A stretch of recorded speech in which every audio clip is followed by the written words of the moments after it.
when we'd spoken to you at the peak of the crypto hype, you'd said you don't believe in the crypto asset, that this is pure speculation. I just want to call this visualization, which goes back a few years, looks at the crash, which is when a lot of people sitting here would have imagined that the crypto story is over, this was speculation, this is like tulips, this was never real. And then voila, the cockroach bounces back.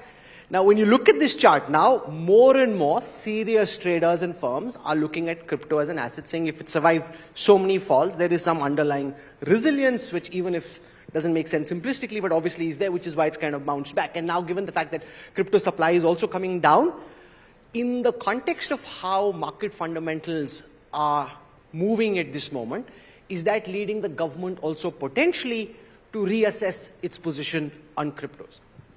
Reassess its position.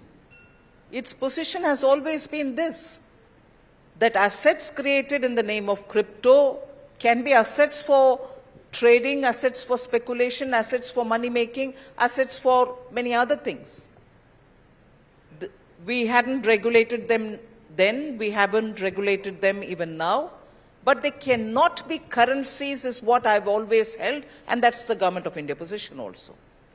Currencies are to be issued with the fiat of the government or the central bank of the day. So that is a different story. So if they're coming back, there's resurgence, that is the asset which is being created for speculation or for trading or for whatever purpose. And it is still unregulated in India. And that is why we thought it fit to raise it in the G20 forum, because as it is so technology driven, and it will have a bearing on cross-border payments and so on.